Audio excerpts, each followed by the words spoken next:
my name is Lindy Sherries and I used to be a Sangoma. In this channel, I talk about everything, guys. Abokorobela, the secrets that we were taught not to share with you guys, how we used to trick you guys, the spirits, how everything works when you go to a Sangoma for consultation, yamatambo. So whether you believe in God or don't believe in God, please check out this channel so we can talk about it. If you believe in God, let's share the gospel. If you don't believe in God, you can check out the channel too. I want to hear your opinion, and I want people who actually share their opinion, not insulting me without saying why. Thank you, and I'll see you on my channel. And thank you so much for joining me on my channel. This is Solomon's Temple. My name is Uncle Solomon. So good to be with you at this time of the day. Hope you're doing very well. Please let me know where you're watching from and how you're doing. You can wave. You can just say, hey, Uncle Solomon, I'm watching from New York. I'm watching from Kingston, Jamaica. I'm watching from Nairobi or Lagos or Harare. Please make sure you do that immediately. Hope you are doing very well. One thing though, I want you to subscribe to the YouTube channel. So please make sure you click subscribe. If you are not subscribed yet, make sure you do that. And also I do offer private coaching for those who intend to use YouTube effectively. A lot of people have been using YouTube for some time, but they're not using it effectively. I want to be able to show you and to get you to understand and see how content is very important and how your content can actually help you to get the views and to actually help you also to get the subscription and ultimately to make money from YouTube. So whether you are in, you're in ministry, you're running a church, you're in business, get in touch for that sort of training. I would gladly help you with my experiences that I've gathered over the years for a small fee though. So I want to talk about before then.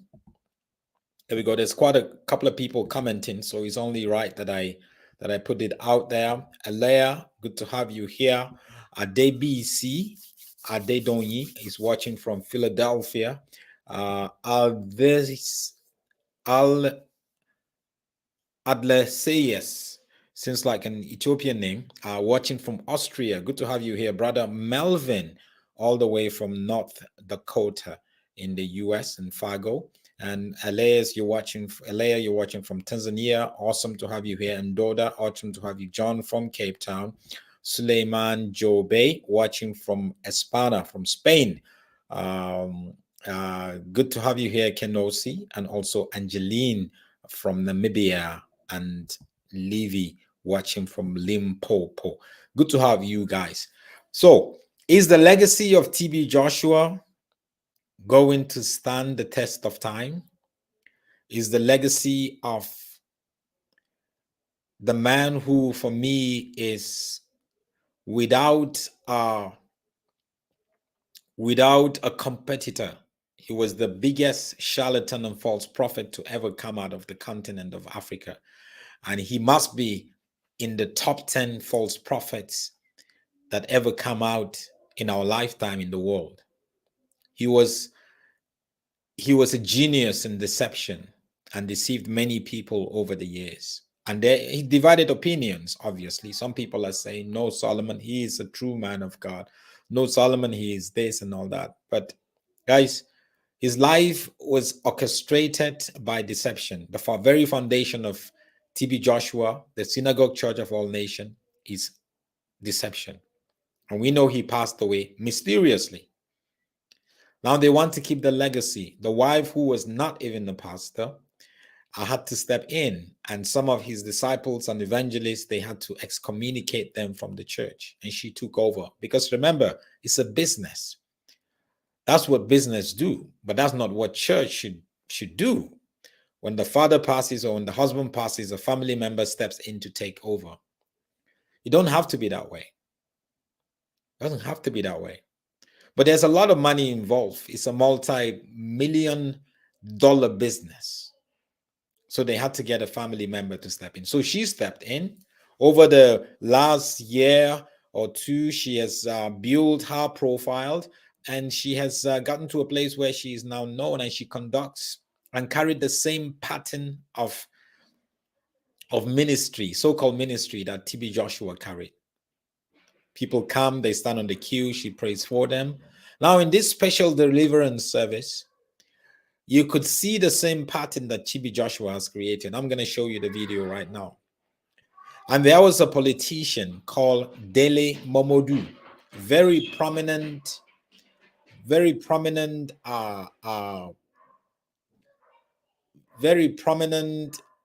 journalist, and he's a politician, had contested for the presidency of Nigeria.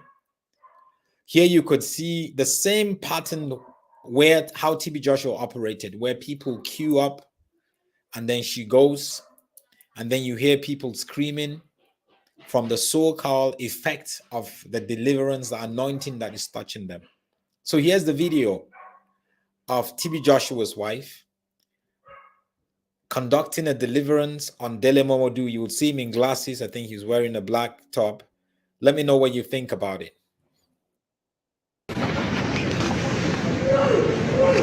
So that's him right there. The man that you see there is very prominent in Nigeria, one of the most famous journalists in Nigeria, who later on became a politician. And you can see she's putting her hand on his chest and conducting a deliverance. And you could see the queue. There's like tons and tons of people around. So let's watch the video a few times.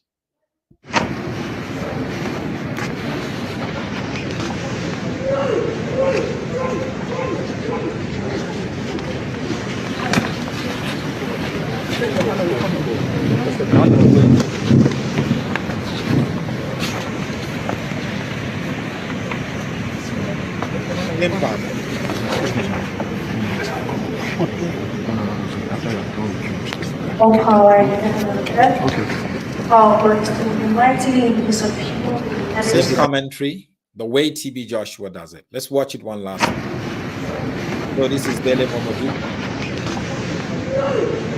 politician.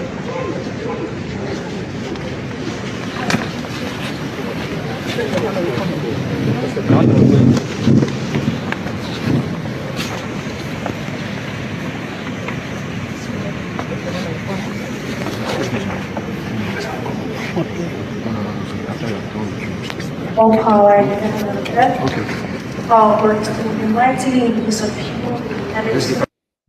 So the legacy of TB Joshua continues. They keep deceiving people, gullible people who still go there.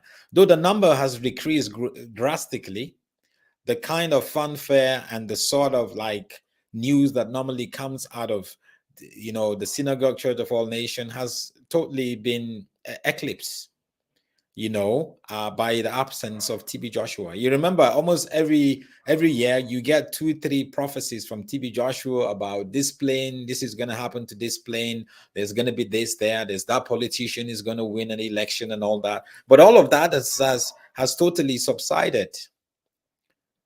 But that was what he used to build his so-called ministry. All these lies and all these deceptions and trying to get people to feel that he is giving prophetic word.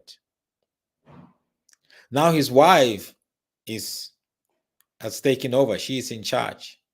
Is she going to continue the same way? Is she going to just be mellow because she's a woman, or just mellow because she has never done this before? Remember, she was not even a pastor.